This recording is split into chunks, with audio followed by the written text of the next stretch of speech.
to our channel Science and Knowledge. So the Samsung testing for Galaxy S25 Ultra prototypes. Here are the details. The alleged Galaxy S25 Ultra prototypes have surfaced online. According to the latest news, the Galaxy S25 Ultra has 4 prototypes in testing. Based on the latest renders, though the original design is similar to the Galaxy S24 Ultra model. To know all this here, please watch the video till the end. Samsung has apparently started working on its Galaxy S25 series early, with the latest information surrounding its next year's top-end model, the Galaxy S25 Ultra. Based on the newest renders that are now being compared with one another, it appears that 4 prototypes are being tested, with each version sporting a different dimension than the other, which we will dive into immediately. 4 Galaxy S25 Ultra models with variations in frame size and bezels are apparently in testing, though Samsung is likely undecided about which model to choose.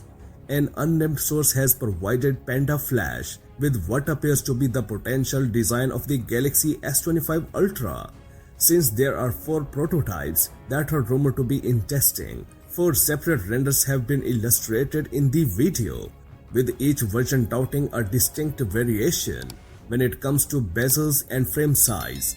For instance, the first render on the left has a similar frame to the Galaxy S24 Ultra model, but the Galaxy S25 Ultra features similar bezels, whereas the render right next to it has an even smaller frame.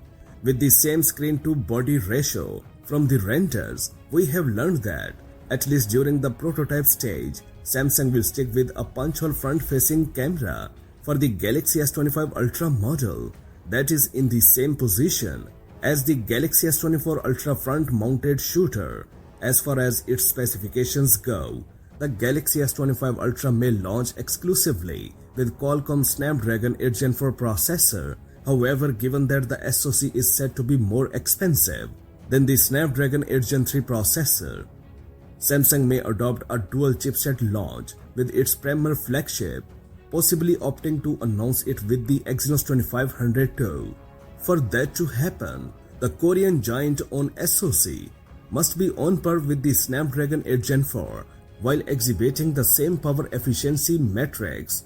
The post on X.com does not mention which design Samsung intends to stick with, but we will see in the future. That's it for now. For more updates, please subscribe to our channel Science and Knowledge. For more tech news and updates, please stay tuned.